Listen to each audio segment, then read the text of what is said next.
Ini akan segera dimulai. Bismillahirrahmanirrahim. Assalamualaikum warahmatullahi wabarakatuh. Alhamdulillahirabbil alamin wa bihi nasta'inu ala umuri dunya waddin wassalatu wassalamu ala asrofil anbiya'i wa mursalin wa ala alihi wa sahbihi azmain amma ba'du. Alhamdulillah, hadirin jemaah yang dirahmati Allah Subhanahu wa taala, malam ini kita kembali diberikan kesempatan oleh Allah Subhanahu wa taala untuk bisa diringankan langkah kakinya, juga untuk bisa dilembutkan hatinya, hadir di masjid yang kita cintai ini, yaitu Masjid Al-Hikmah, untuk mendapatkan sebagian dari tuntunan agama Islam. Salawat dan salam semoga dilimpahkan kepada junjungan alam, yakni Habibana wa Nabiyana Muhammad sallallahu alaihi wasallam. Tak lupa juga kepada ahlinya, sahabat tabi'in, tabi'innya, hingga kepada kita selaku umatnya di akhir zaman yang insya Allah senantiasa istiqomah dalam mengikuti sunnahnya. Baiklah ikhwah fillah, alhamdulillah Ustadz kita sudah ada di tengah-tengah kita, dan insya Allah pada kesempatan malam kali ini kita akan membahas kembali di awal bulan, di minggu pertama kita akan membahas tema Al-Hikam dari Ibnu Athaillah dalam tema tajwid dan kasab. Insya Allah tentunya untuk lebih jelasnya lagi pada tema malam kali ini, kita akan sama-sama simak dan juga sama-sama dengarkan penyampaian tausiah yang akan disampaikan oleh Ustadz Sinyo Hendrik atau Ustadz Sofyan Setiawan pada malam 7 September 2020. Untuk itu kami langsung saja kepada Ustadz Hendrik untuk bisa menyesuaikan dan juga menyampaikan tausiah pada malam ini. Namun sebelumnya supaya kita lebih fokus, tentunya kami persilakan dan juga saya mengajak untuk sama-sama membuka kajian malam ini dengan membaca lafaz basmalah. Semoga dengan diawali oleh lafaz basmalah Allah memudahkan setiap penyampaian ataupun juga tausiah yang akan disampaikan oleh Ustadz Sinyo Hendrik atau juga Ustadz Sofyan Setiawan. Untuk itu kembali kami panggil bersama dengan Ustadz Sinyo dalam kajian Al-Hikam, tajwid dan kasab.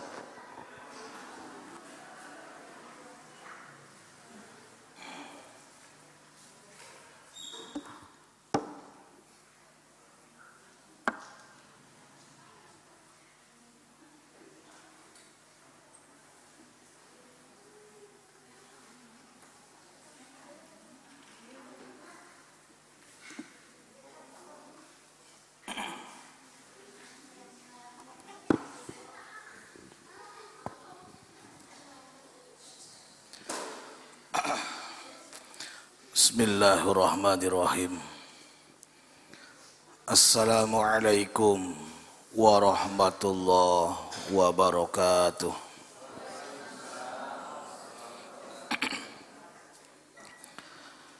Alhamdulillahilladzi arsala rasulahu bil huda wa dinil haqq liyuzhirahu ala duni kulli wa kafa billahi syahida.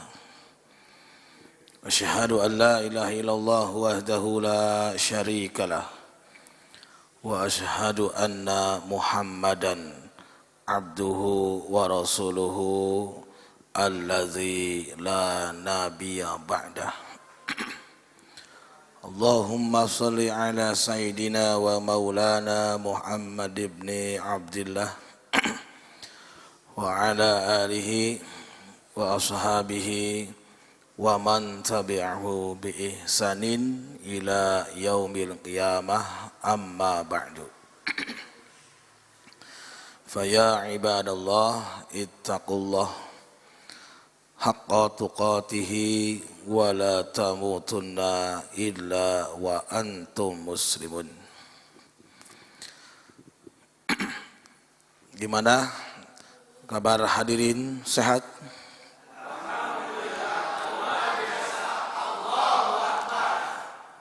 Alhamdulillah. Segala puji hanya milik Allah yang terus-menerus menganugerahkan kepada kita kenikmatan yang tak terhingga, khususan hingga saat ini dan semoga sampai kita mati Allah teguhkan keimanan dan keislaman kita hingga pada akhirnya semua kita mudah-mudahan mendapatkan anugerah dari Allah, rahmat, maghfirah dan keridhaan Allah Subhanahu wa taala. Amin ya Allah ya Rabbal. Malam ini kita akan bicara tentang pasal 2 dari Al-Hikam tentang tajrid dan kasab. Sebelumnya memang tentang kehidupan ini banyak aspek-aspek yang terbiaskan oleh pandangan-pandangan orang. Sementara kita menyadari dan mengetahui persis bahwa manusia itu satu dengan yang lain dalam banyak hal tidak sama. Misal kalau kita bicara tentang kata maju dan mundur. Tidak jarang di antara kita mengatakan seseorang atau si fulan usahanya maju. Seseorang yang lain usahanya mundur. Bahkan sampai bangkrut. Padahal tentang maju dan mundur tidak mesti patokannya materi dunia. Seseorang itu bisa dikatakan maju, kita harus analisa dulu tujuannya apa. Kalau memang seseorang tujuannya meraih kekayaan, ya berarti dia maju, dia sukses ketika dia mendapatkan dunia atau limpahan harta. Tapi kalau seseorang tujuan hidupnya itu taqarruban ilallah, maka materi dunia bukan patokan maju dan tidak bagi orang itu. Termasuk pandangan timur dan barat tidak sama. Tapi kita sadari atau tidak, dunia timur pun salah satunya Indonesia hampir terbawa gelombang barat.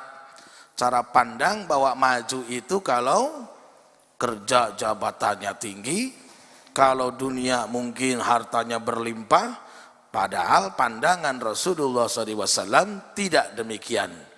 La yusal gina an kasratil aradu walakinal gina gina nafsi. Seseorang yang kaya itu bukanlah yang banyak hartanya, tapi yang kaya jiwanya. Itu pandangan Nabi dan kita tahu persis. Nabi kita tidak bergelimang harta, rumahnya pun kecil, kendaraannya pun masih hewan ternak, belum punya motor, apalagi mobil.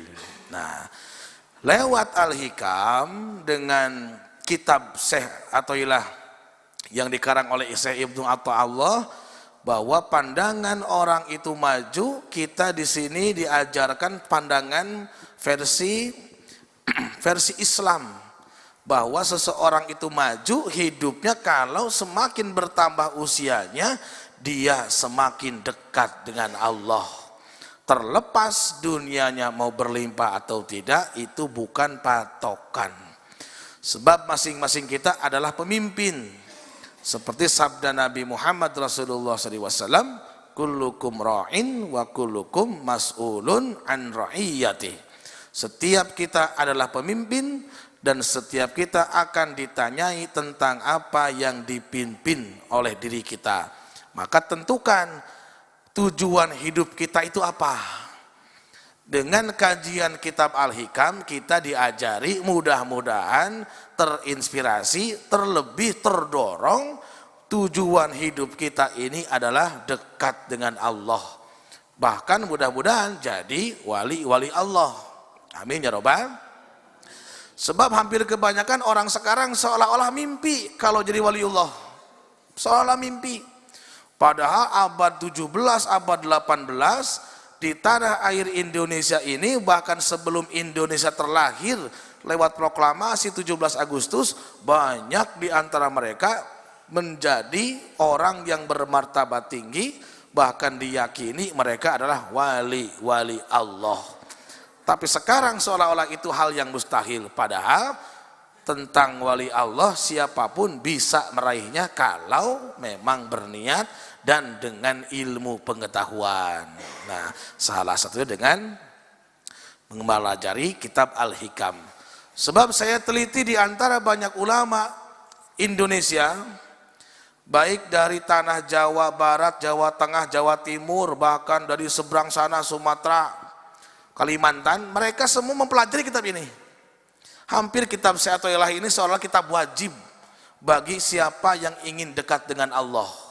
Bahkan sarahnya pun banyak, ada dari Semarang, dari Banten, dari Palembang, dari Kalimantan, Banjar, ada banyak di antara mereka mempelajari kitab Al-Hikam dengan pandangan mereka. Nah, hari ini kita coba mempelajari kitab Al-Hikam, tujuannya tidak lain dan tidak bukan untuk menjadi hamba-hamba yang dekat dengan Allah Subhanahu wa ta'ala.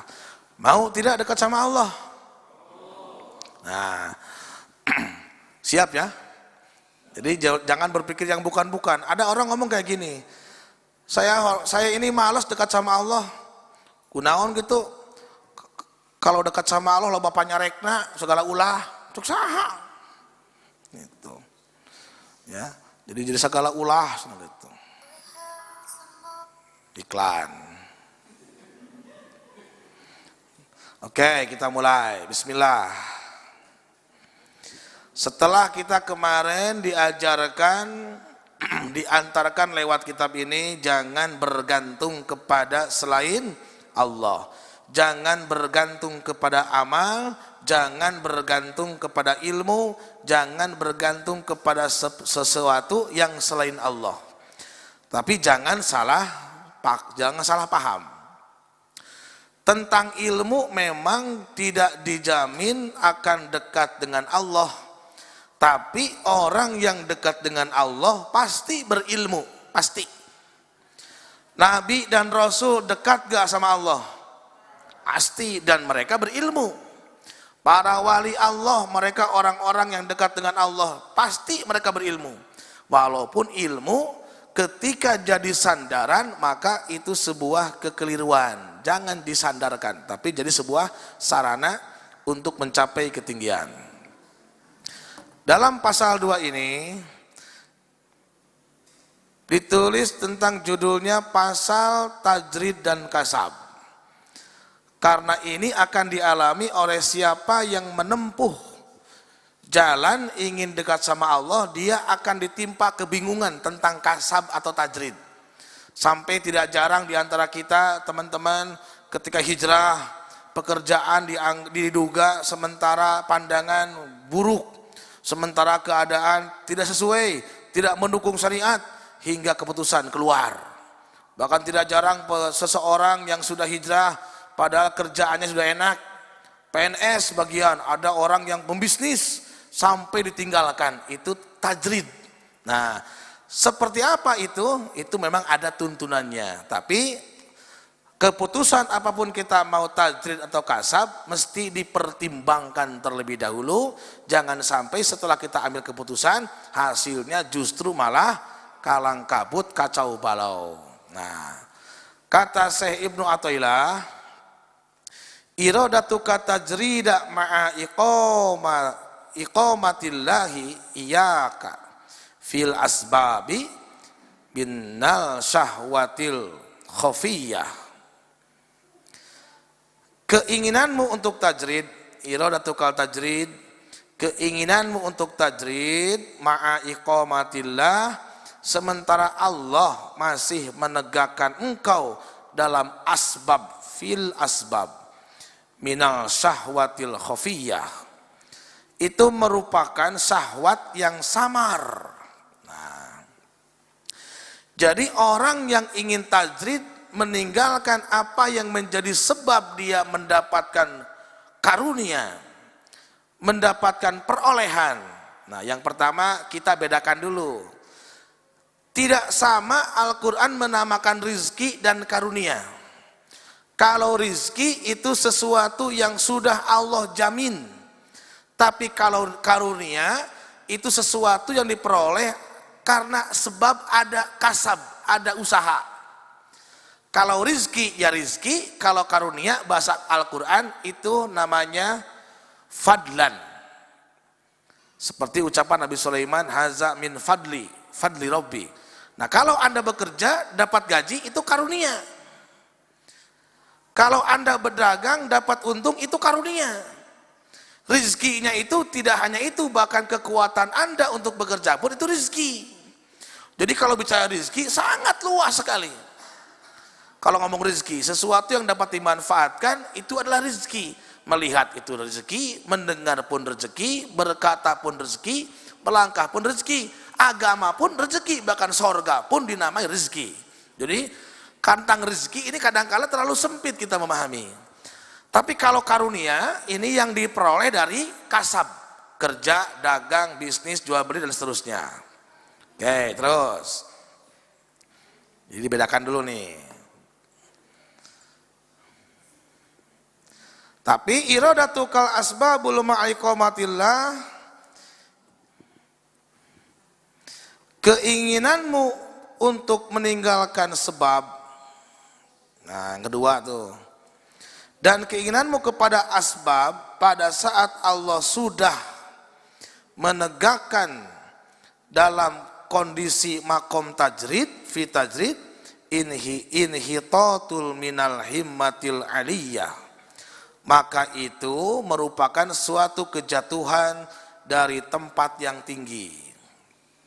Nah, ada pula orang yang sudah dalam kondisi tajrid, artinya dia tidak usah bersusah payah, tidak usah terlalu memeras keringat, dia sudah mendapatkan karunia untuk bekal ibadat, untuk melangsungkan fungsinya sebagai hamba, tiba-tiba tergiur kepada orang yang dalam kondisi kasab.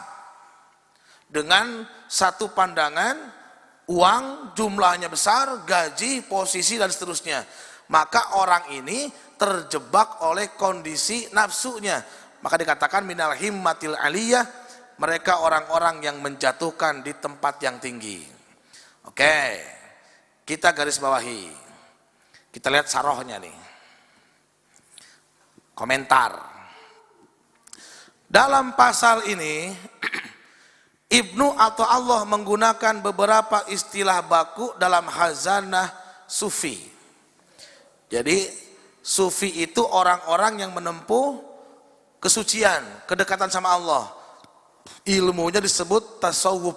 Nah, Al-Hikam ini ilmu tasawuf, ilmu yang membersihkan diri agar dekat dengan Allah. Yang harus dipahami terlebih dahulu agar mendapatkan pemahaman yang baik.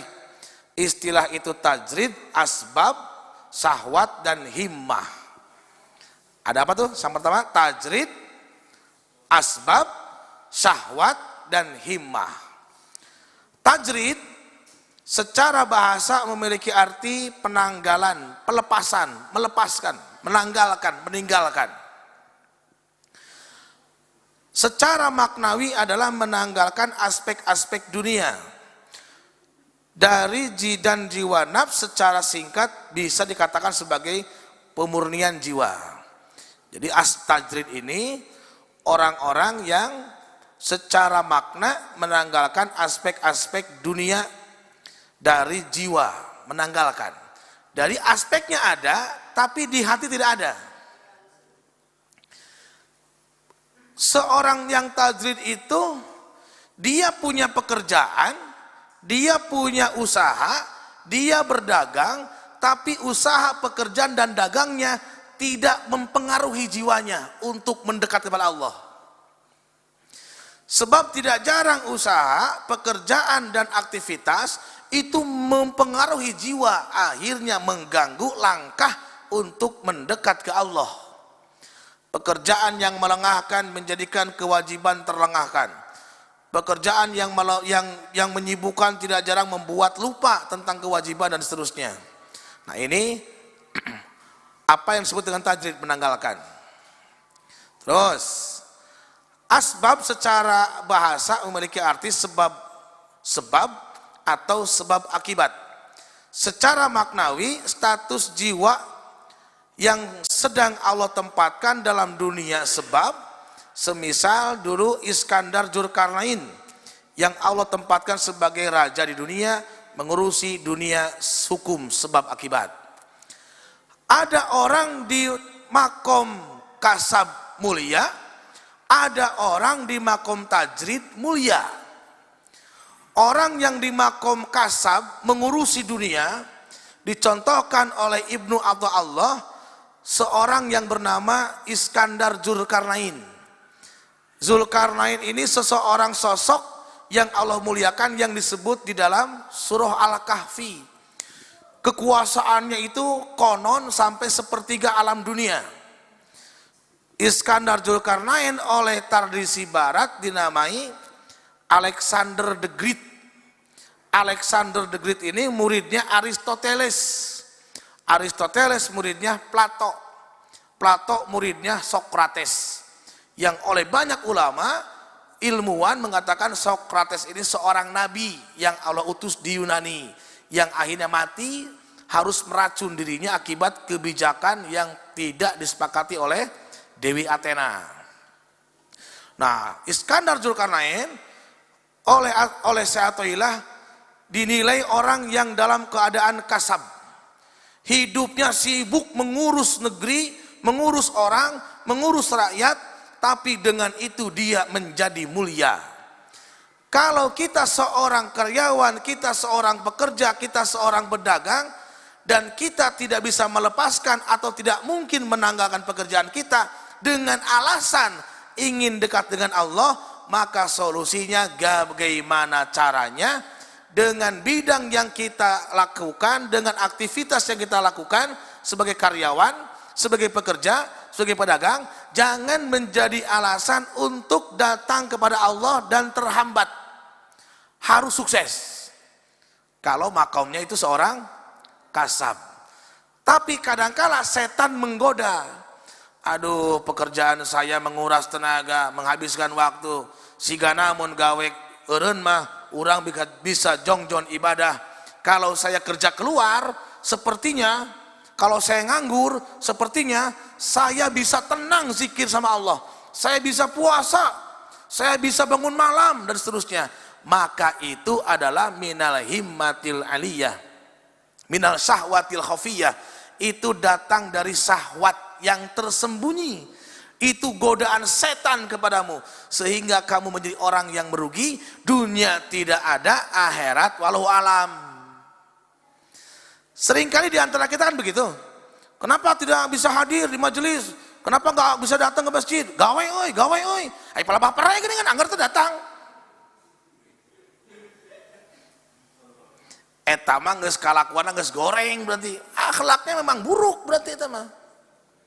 Mereka orang-orang yang terlupakan kewajibannya di muka bumi ini. Dia kira apa yang diraihnya itu adalah tujuan inti, bukan. Karena sejatinya tujuan hidup kita ini sebenarnya Allah loh. Contoh. Kita ambil contoh. Pernah mendengar kesenangan? Pernah? Pernah mendengar kehormatan? Pernah mendengar kekayaan?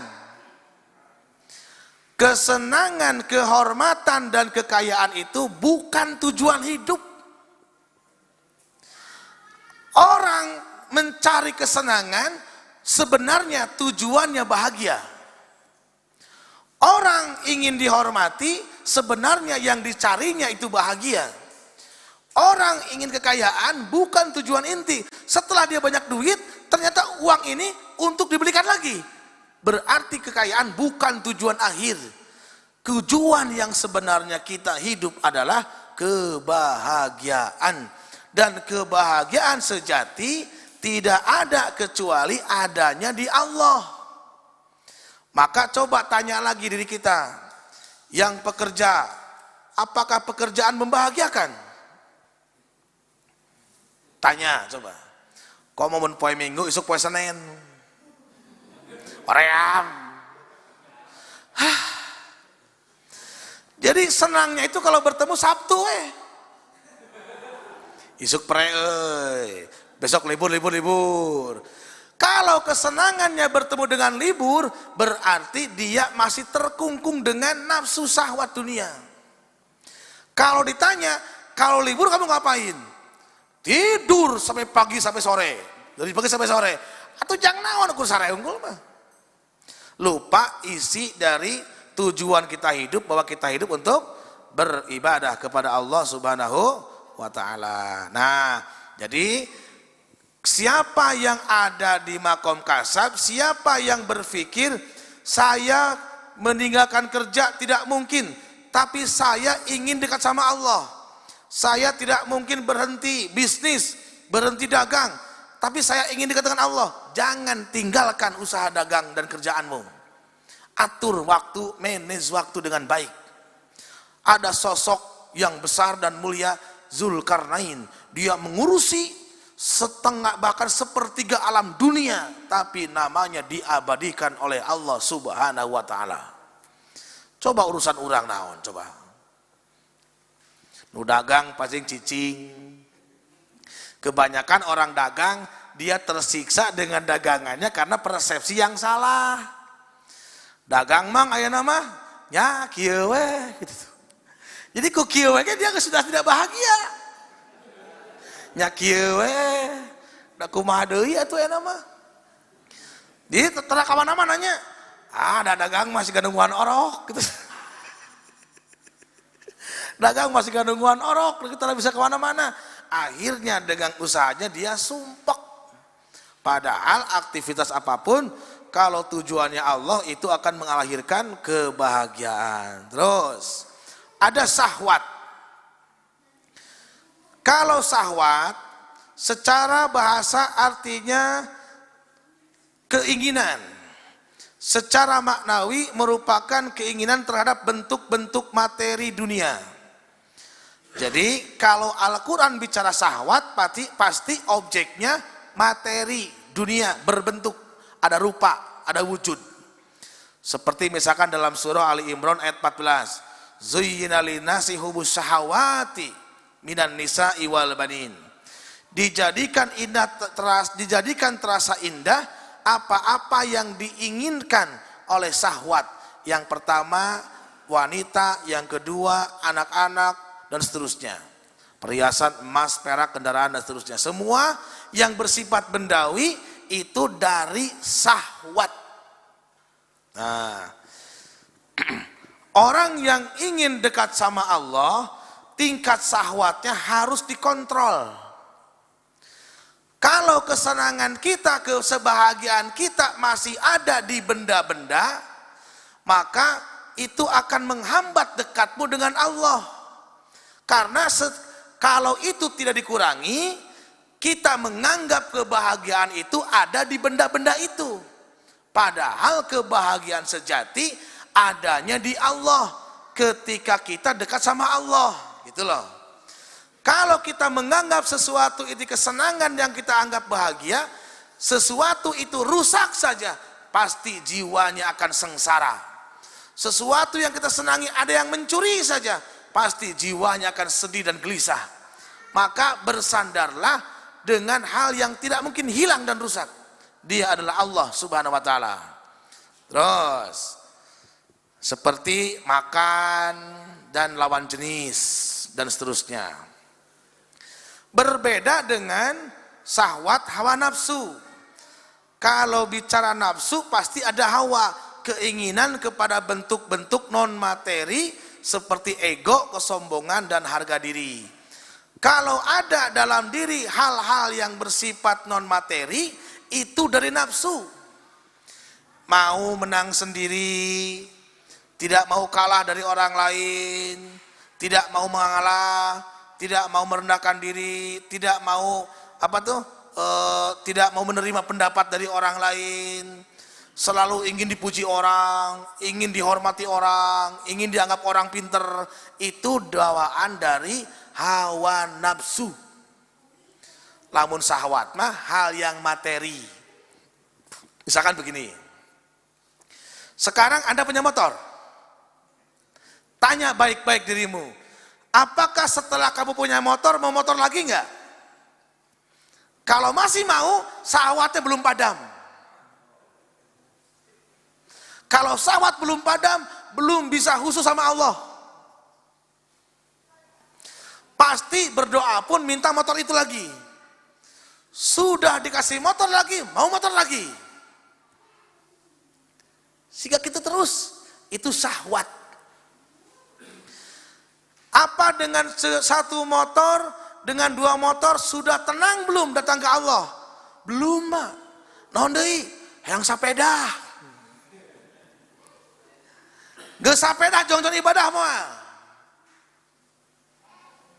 Jongjon insya Allah. Geus boga sapeda, menta deui hayang skateboard. Geus skateboard boga hayang anak kucing. Terus gitu. Kadangkala orang umurnya habis berpikir tentang syahwat dan syahwat terus. Akhirnya tidak ada ruang untuk Allah.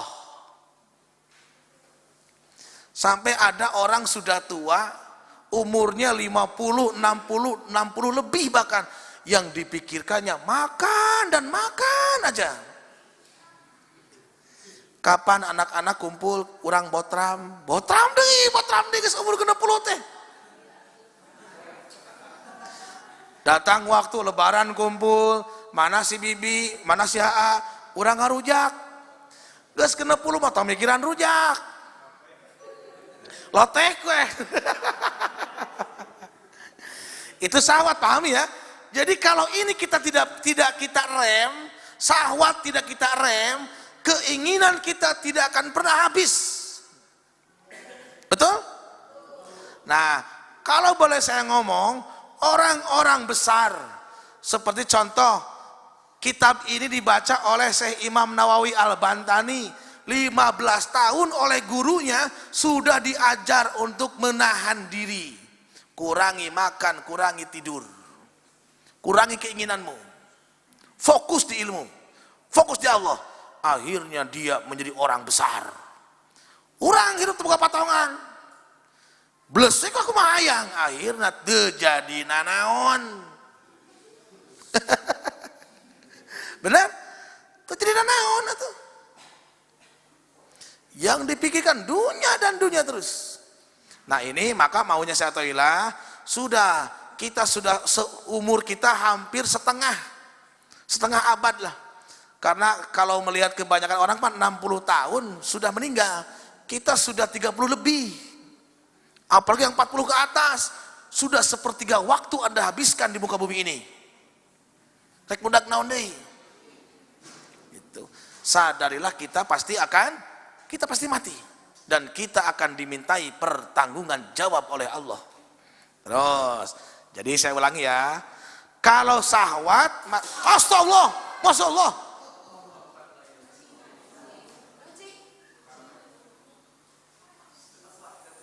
Ruas.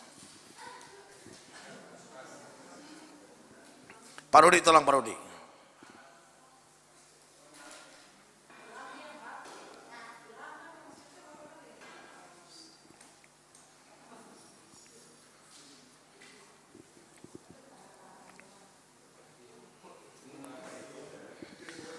Berikanlah.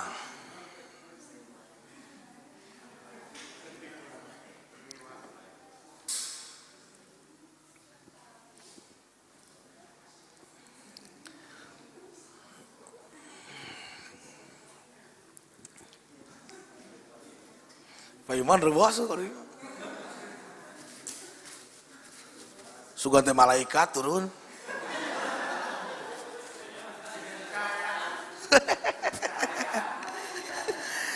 Sugante malaikat cahaya turun, Masya Allah. Oke, kita lanjut. Allahumma sholli wa sallim wa barik. Nah, jadi mari kita bareng-bareng ya, untuk teman-teman yang sama-sama ingin dekat sama Allah. Kontrol yang pertama apa? Syahwat. Kontrol yang kedua apa? Hawa nafsu. Kalau syahwat berbentuk materi benda. Kalau hawa nafsu berbentuk imateri. Nah, ya, terus.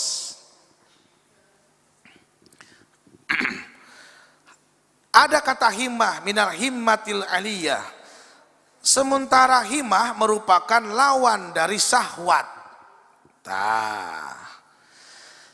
Yang juga dia artinya keinginan.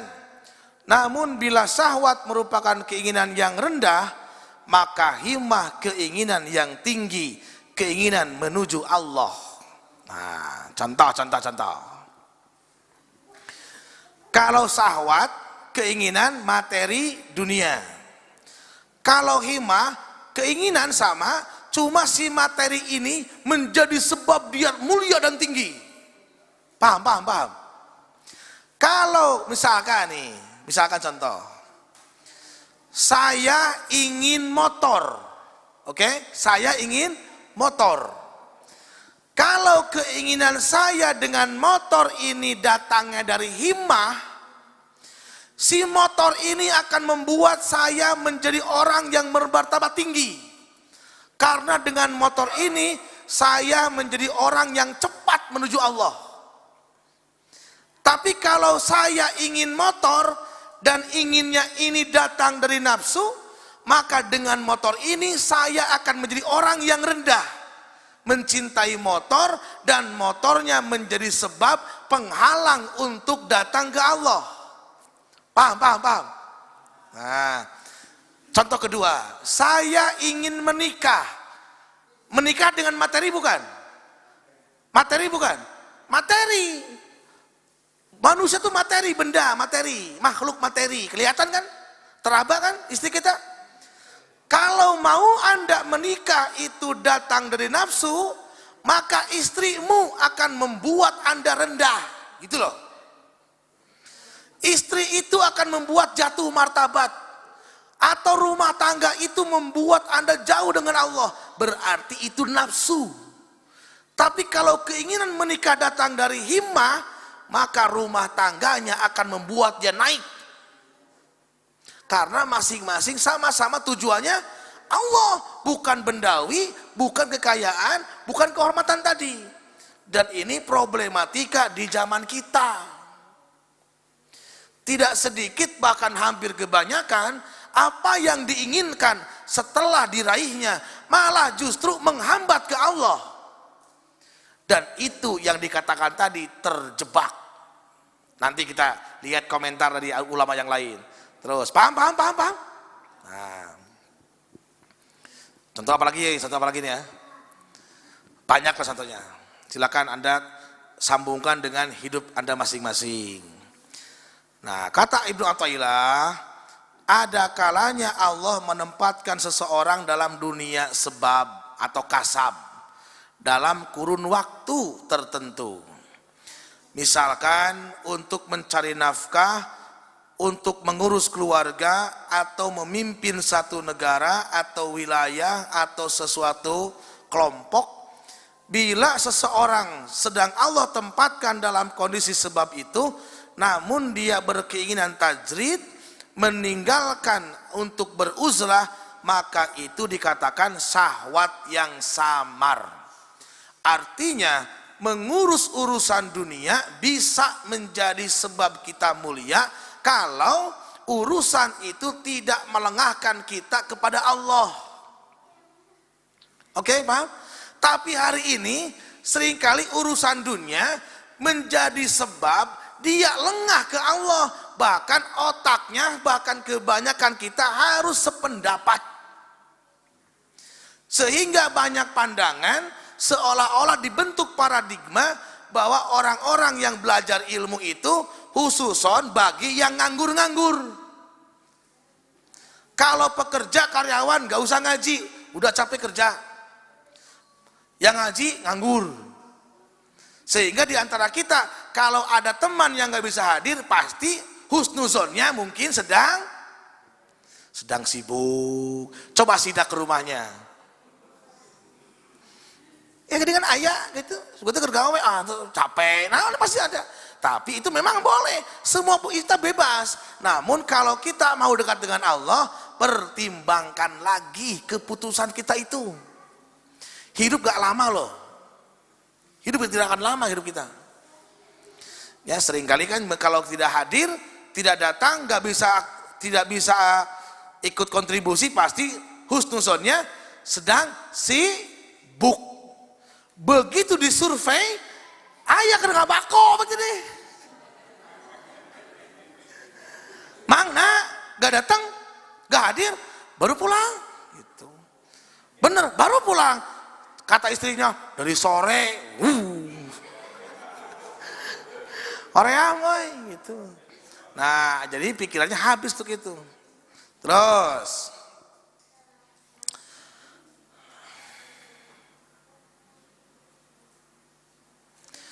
maka itu dikatakan sebagai syahwat yang samar, minasyahwatil khafiyah. Sebaliknya, saat Allah menempatkan seseorang dalam tajrid, namun dia justru menginginkan asbab kasab, maka itu merupakan minal himmatil aliyah, keinginan untuk menjatuhkan dari makom yang tinggi. Misal, hari ini sebagian kita boleh jadi disebut usaha, ya usaha, disebut kerja, ya kerja. Walaupun boleh jadi pendapatan hasilnya, gajinya gak banyak, tapi dengan itu dia tenang beribadah. Aktivitasnya tidak terganggu, buat tolabul ilmi terpenuhi, buat sholat pastinya, buat keluarga pun terpenuhi, buat belajar di rumah, baca-baca atau bangun tengah malam bisa, buat puasa bisa, baca Quran jalan. Jangan mau, kata Syafi'illah, Anda tergiur dengan teman Anda yang boleh jadi datang, mau nggak kerja, tawarannya gaji sekian. Kalau itu diambil, semua kegiatan positif Anda bisa terlepaskan. Nu tadina mes-mes ka masjid, akhirnya jadi pleng, kamana tara ka masjid. Pasti dunia, itu pasti. Benar tak? Kamana sih bang tara ka masjid? Keur di langit, mau mungkin. Pasti urusan materi itu pasti. Maka kata Syaikhullah, hati-hati, itu jebakan nafsu yang akan boleh jadi membuat kita menyesal semalam-lamanya itu. Waspadalah. Nah, lanjutkan. Inilah pentingnya berserah diri dalam bersuluk. Jadi kalau dalam ilmu tasawuf akan kita kenal dengan istilah suluk. Suluk itu menempuh jalan. Jadi menempuh jalan ke Allah dengan memperhatikan situasi yang datang ke kita. Coba baca nih, jangan sampai salah. Terus, agar mengetahui kapan seseorang harus tajrid dan kapan seseorang harus terjun di dunia sebab. Semua kehendak seorang salik haruslah berkesesuaian dengan kehendak Allah. Maka kalau kita dari kasbab ke tajrid, misalkan dari karyawan ke dagang, mau diambil karena pertimbangan ingin dekat sama Allah, jangan tergesa-gesa. Gitu loh. Seperti misalkan dulu saya seorang karyawan, saya dulu kerja, saya ngomong ke istri, nih kalau saya keluar kerja gimana? Tujuannya apa? Ya supaya lebih tenang beribadat, lebih tenang dengan aktivitas yang lain. Kata istri, kalau tidak boleh, pertimbangkan lagi. Kalau menurutmu itu baik, lakukan. Tapi saya tidak mau tahu tentang akibat yang kamu ambil. Itu urusanmu, tinggal dibicarakan. Karena tidak akan benar jiwa kita, tidak akan tumbuh jiwa kita, kalau tempat kita kasab, itu kita tidak suka. Mual bener, tidak akan subur. Tauhid kalau hati kita tumbuh di tempat, di usaha yang tidak disukai oleh jiwa kita. Tapi jangan tergesa-gesa. Begitu kata Syekh Ibnu Athaillah. Terus, sebagai seorang yang beriman, haruslah berusaha menyempurnakan imannya dengan berfikir tentang ayat-ayat Allah dan beribadah, dan harus tahu bahwa tujuan hidup itu hanya beribadah dan menghamba kepada Allah sesuai dengan tuntunan Allah, Al-Quran dan Sunnah Rasulullah Sallallahu Alaihi Wasallam. Tetapi setelah ada semangat dalam ibadah, kadangkala ada yang berpendapat bahwa salah satu merepot atau mengganggu dalam ibadah yaitu bekerja, lalu berkeinginan lepas dari kasab usaha dan hanya melulu ibadah kepada Allah. Keinginan itu termasuk keinginan nafsu yang samar. Contoh, kita kerja misalkan jam 5 sudah berangkat, akhirnya keteter sholat subuh, misalkan keteter alasannya tahajud gak tenang, saya harus keluar. Itu jangan tergesa-gesa. Tapi insya Allah ya, untuk kondisi zaman kita mungkin sudah lain. Sebab kewajiban seorang hamba menyerah kepada apa yang dipilihkan oleh majikannya. Apalagi kalau majikan itu adalah Allah yang maha mengetahui tentang yang terbaik bagi hambanya. Walhasil, kondisi apapun kita malam ini, husnuzonnya itulah peran yang sementara harus Anda perankan sebagai bukti menghamba ke Allah. Kalau Anda hari ini karyawan, jadilah karyawan yang terbaik, bekerjalah atas nama Allah. Kalau Anda seorang pedagang, jadilah pedagang yang terbaik karena tujuanmu adalah Allah. Kalau Anda seorang pembisnis dan seterusnya. Walaupun penganggur, jadilah penganggur yang karena Allah. Bahkan kalau ngomong petunjuk Allah, gak ada yang nganggur sebetulnya, gak ada yang nganggur sebetulnya. Gak ada yang nganggur sebetulnya. Karena semua kita tugasnya beramal. Setelah tadi jelas tujuan kita jangan mencari dunia. Carilah keridhaan Allah. Dunia ini alat untuk meraih tujuan ke Allah, bukan akhir tujuan. Dan tanda bahwa Allah menundukkan dirimu dalam golongan hamba yang tidak berusaha apabila Tuhan memudahkan bagimu kebutuhan hidup dari jalan yang tidak disangka. Kalau kita merasa menyaksikan kebutuhan hidup terpenuhi dengan mudah padahal tidak punya kasab, maka itu tandanya Allah menempatkan kamu di level tajrid.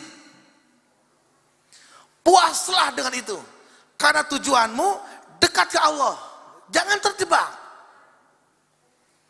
Saya mah misalkan alhamdulillah ya, gawe tersabaraha, usaha gak seberapa, tapi cukup untuk menafkahi anak istri, untuk menyekolahkan anak, untuk misalkan sewa rumah, untuk sewa tempat kerja, sewa usaha. Maka itu tanda-tanda Allah menempatkanmu di tempat yang tajrid tadi. Puaslah dengan itu. Syukurilah itu. Apakah itu lebih baik? Tidak. Level apapun mau kasab mau tajrid, dua-duanya baik, tergantung bagaimana kita menyikapi itu. Terus kemudian jiwamu tetap tenang ketika terjadi kekurangan, karena tetap ingat dan bersandar kepada Allah dan tidak berubah dalam menunaikan kewajiban-kewajiban. Jadi orang yang tajrid dengan asbab tadi, oleh Allah ada kalanya digoda, diuji dengan kekurangan, dan jiwanya tetap mantap, tidak mengeluhkan, tidak menjadi alasan terhambat jalannya menuju Allah. Eta tanda-tanda tajrid. Nah, begitu kata Ibnu Athaillah. Maka di terakhir beliau mengatakan, Syekh Ibnu Athaillah berkata, aku datang kepada guruku Syekh Abu Abbas Al-Mursi. Aku merasa bahwa untuk sampai kepada Allah dan masuk dalam barisan para wali dengan sibuk pada ilmu lahiriah dan bergaul dengan sesama manusia agak jauh dan tidak mungkin. Tiba-tiba aku sempat bertanya. Guru bercerita, ada seorang ahli di bidang ilmu lahiriah. Ketika ia dapat merasakan sedikit dalam perjalanan ini, ia datang kepadaku sambil berkata, aku akan meninggalkan kebiasaanku untuk mengikuti perjalananmu. Aku menjawab, bukan itu yang kamu lakukan, tetapi tetaplah dalam kedudukanmu, sedang apa yang diberikan Allah kepadamu pasti akan sampai. Artinya, tentang dunia Kalau Allah menghendaki akan sampai kepada kita, maka tidak akan ada yang dapat menghalanginya, baik yang tajrid maupun yang kasab. Nah, jadi teman-teman, hari ini banyak orang mengeluhkan dengan pandemi COVID-19 tidak bekerja, kerjaannya diputus, kerjaannya dirumahkan, tempat kerjanya bangkrut dan seterusnya, sehingga apa yang kita sebut dengan nganggur. Padahal boleh jadi dengan nganggur itu baik sebetulnya, supaya dengan waktu nganggur itu kita bisa menyibukkan dengan Allah. Karena kalau bicara mati nggak tahu, mungkin minggu depan kita mati mungkin. Seperti cerita yang dekat dengan saya, hadirin, bulan lalu ada teman ingin ikut ngaji. Mang, kalau ada waktu saya mau ikut ngaji lagi. Saya bilang, ayo kalau kau mau. Pintu terbuka untuk siapapun. 3 minggu setelah pertemuan itu, teman saya itu meninggal.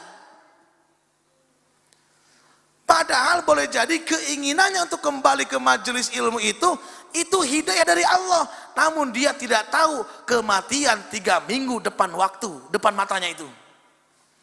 Seperti kita sekarang nganggur, jangan terjebak dengan pengangguran kita.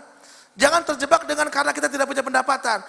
Akhirnya kalau kita nggak dekat ke Allah, dunia nggak dapat, Allah nggak dapat, akhirnya mati datang, gimana itu? Itu orang yang sangat merugi. Karena kalau kita ngomong mati, kita nggak tahu persis, betul tidak?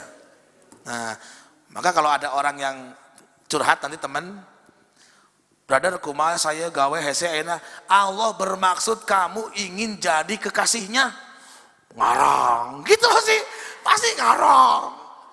Karena untuk jadi cita-cita wali Allah hari ini nggak ada, paling banter jadi wali nikah. Benar nggak? Cung, ada nggak di antara yang hadir yang berniat jadi kekasih Allah? Ada nggak? Ada. Harus ada ya. Bahkan kata Syekh Athaillah, kalau kita nggak mau jadi kekasih Allah, tanda-tanda nggak kenal sama Allah. Para nabi, rasul udah tertutup, wali mah terbuka. Mudah-mudahan ya teman-teman Bani Al-Hikam Kidul jadi wali-wali Allah. Nih, saya ambil lagi dari Sarah Al-Hikam dari Kiai Haji Soleh Darat As-Samarani. Beliau ini yang membuat tafsir yang dulu di-request oleh Raden Ajeng Kantirni di Semarang abad 19. Namun tafsirnya itu ditulis dalam huruf Pagan, huruf Jawa kuno kan. Pernah tuh ayat huruf Arab tapi di bahasa Sunda. Nah itu huruf Pagan itu. Itu yang menulis itu Kiai Haji Soleh Darat As-Samarani. Beliau pun sama mempelajari hikam. Beliau pun dikenal sebagai seorang ulama, seorang wali dari Semarang. Mempelajari juga kitab Al-Hikam ternyata. Pandangan beliau tentang kasab dan tajrid, nih saya baca. Keinginanmu untuk meninggalkan kasab. Keinginanmu untuk meninggalkan kasab. Kalau melihat orang sekarang, suka ada orang ngomong ingin keluar kerja, tapi tujuannya bukan ingin dekat ke Allah, betul? Tapi hayang gawe nu anyar. Benar tak? Jadi geus beda star ya. Mang orang gawe capek nu aya nama cik hayang keluar manawi aya lowongan di tempat kerja ente. Jadi hayang pindah. Kalau orang sekarang itu kasab ingin ditinggalkan, ingin masuk kasab yang lain. Kalau yang dimaksud adalah Syekh Athaillah ingin meninggalkan kasab karena ingin fokus ke Allah, gitu loh. Terus keinginanmu untuk meninggalkan kasab demi mencari ridho Allah, padahal Allah telah menempatkanmu pada makom kasab. Itu termasuk syahwat nafsu yang samar. Sama tuh.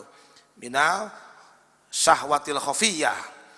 boleh jadi keinginanmu untuk meninggalkan kasab, padahal Allah telah menempatkan kamu pada makom kasab, itu adalah keinginan nafsu agar engkau dianggap oleh masyarakat sebagai orang yang zuhud. Pandangan ketika abad 19 berarti ajaran Islam sudah sangat kental masuk ke kita. Orang-orang dulu ingin meninggalkan kasab, oleh Kiai Haji Soleh Darat Asamarani diingatkan, jangan karena kamu ingin disebut zuhud kamu keluar di tempat kerjamu. Tapi kalau sekarang hampir jarang ada pandangan zuhud loh, benar nggak? Banyak simbol-simbol agama yang hilang hari ini. Contoh kia, mang kunaon ente tadi gawe, ya, yang termasuk orang yang zuhud, Allah lanjut pengangguran dan pokoknya, gitu pasti. Zuhud itu orang yang tidak terkait hatinya dengan dunia. Tentang zuhud ini salah satu nilai yang tinggi dan terlupakan. Kata Nabi, izhad fi dunya yuhibbakallah. Zuhudlah dengan dunia, niscaya Allah mencintaimu. Zuhudlah dengan apa yang ada di tangan manusia, niscaya manusia akan mencintaimu. Terus, ya Bu? Zuhud itu tidak terikatnya hati dengan dunia. Memiliki tapi tidak merasa memiliki. Mempunyai tapi tidak merasa mempunyai. Cirinya orang yang zuhud ya, pujian dan hinaan tidak berarti baginya. Lurus weh. Kalau pujian membuat hati kita senang dan hidung kita terbang, cacian membuat menderita, berarti kita belum zuhud. Nah, Nabi zuhud gak zuhud? Nabi, wah zuhud sekali. Ya, Allahumma sholli wa sallim wa barik. Terus. Dengan demikian, engkau termasuk orang yang tidak mempunyai tata krama kepada Allah karena tidak mau menerima apa yang sudah ditentukan Allah untukmu. Jadi innahu ala kulli syai'in muhit, kita seringkali lupa bahwa Allah itu menyelimuti segala kegiatan aktivitas kita. Merasa berat kita dengan kasab boleh jadi karena hati kita tidak ridho bahwa itu takdir Allah untukmu. Menjadi tajrid boleh jadi hati tidak puas padahal itulah kehendak Allah bagimu. Maka masing-masing kita harus memahami dunia kita masing-masing, karena kita tidak sama pasti. Ada yang dikehendaki jadi pengurus apa, bidang apa, ada yang menjadikan orang yang dagang apa, jam kerjanya jam sekian, ada yang berdagang diam, ada yang keliling-keliling, macam-macam. Kalau ngomong dagang saja, ada yang di rumah ada yang dagangnya menjemput konsumen, pasar kaget, ada yang diam di tempat, ada yang keliling-keliling, macam-macam beda. Ya, ayo tukang tahu mah kelilingan, tukang es krim kelilingan, tukang masker masih cicing di kantor itu. Macam-macam, karena lamun masker dikelilingkeun asa teu etis. Masker tericingnya gitu dah. Ya, semoga bos masker kita dirahmati Allah nih. Terus, engkau menjadi orang yang melampaui kehendak Allah. Adapun tanda bahwa engkau ditempatkan pada makom kasab itu adalah wujud selamatnya agamamu. Engkau tetap berusaha, tetap melakukan ibadah, sholat berjamaah, mengaji, memperbanyak ketaatan, memperbanyak zikir, serta waktu bagi keluarga terpenuhi untuk menafkahi mereka. Berubahnya keinginanmu meninggalkan kasab, itu bujuk rayu iblis. Na'udzubillahi min zalik. Maka hadirin yang dirahmati Allah Subhanahu wa taala, oleh kajian kita malam ini, mari kita manage waktu lagi. Waktu kita yang diberikan sama kepada nabi-nabi, kepada rasul-rasul sehari semalam 24 jam. Termasuk waktu yang sekarang kita terima sebagai nikmat dari Allah, manage dengan baik. Al-waktu kasaif, kata Nabi, waktu seperti pedang. Kalau kita tak pandai-pandai menguasainya, maka pedang itu akan mengelukai si pemegangnya. Harus ada waktu untuk belajar, ada waktu untuk mengaji, ada waktu untuk beribadat, ada waktu untuk berzikir, ada waktu untuk keluarga, ada waktu mencari karunia. Semua itu harus terpenuhi. Itulah hak Allah yang ditempatkan kepada kita sesuai dengan makom kita masing-masing.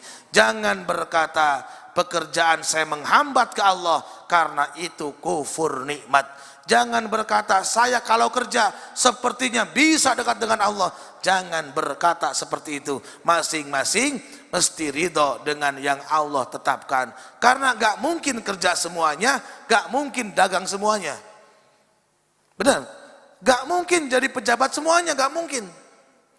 Tapi sebetulnya diri kita sendiri adalah pemimpin bagi kita sendiri. Tadi di awal sudah sampai saya katakan, kulukum ra'in wa kullukum mas'ulun an ra'iyah. Masing-masing kita adalah pemimpin, dan setiap pemimpin akan ditanya, dimintai pertanggungjawaban jawab atas apa yang dipimpinnya. Siapa yang kasab, Anda rajanya, jadilah raja yang mengendalikan kasab, dan kasab Anda harus menjadikan dekat dengan Allah. Siapa yang tajrid, dia tidak bekerja, boleh jadi hanya berusaha kecil, hanya berdagang biasa, atau menjadi seorang pembisnis besar, apapun kondisinya, jangan mengeluhkan itu menjadi sebab terhambat ke Allah, karena masing-masing sebetulnya alat untuk mendekat kepada Allah. Bekerja agar dekat ke Allah, berdagang berusaha pun agar dekat ke Allah. Yang jangan keliru, tujuannya jangan mencari materi dunia, karena itu tidak akan pernah kenyang. Terus bertambah, terus bertambah. Sampai kata Nabi, andai kata seorang manusia diberikan sebuah lubang emas, kubangan emas satu, dia akan minta satu kubangan lagi. Tidak akan pernah kenyang. Karena itu pengaruh dari syahwat. Maka mulai belajar kurangi makan, minimal dengan ada puasa. Mulai belajar kurangi tidur, kurangi menyenangi benda-benda materi. Coba fokus belajar, cari kenikmatan ilmu, cari kenikmatan ibadah, cari kenikmatan taat. Kalau itu nggak dicari, nggak akan dapat. Sampai mati boleh jadi kita menderita untuk taat kepada Allah, karena belum ketemu. Kenapa? Pikiran kitanya, hati kitanya nggak mau ke sana, karena terjebak dengan syahwat dan nafsu. Nauzubillahi min dzalik. Semoga kita termasuk orang-orang yang selalu dibimbing oleh Allah Subhanahu wa taala, dan mudah-mudahan semua kita sepulang dari sini mendapatkan janji dari Rasulullah SAW. Siapa yang berdiri ketika majelis ilmu selesai, maka para malaikat mendoakannya, Allah telah mengampuni dosa-dosa kita semua. Amin ya rabbal. Saya kira cukup, semoga ada manfaatnya. Mohon maaf atas kesalahan, kekurangan dan kesalahannya. Wallahul muwafiq ila a'lamit thoriq. Wassalamualaikum warahmatullahi wabarakatuh.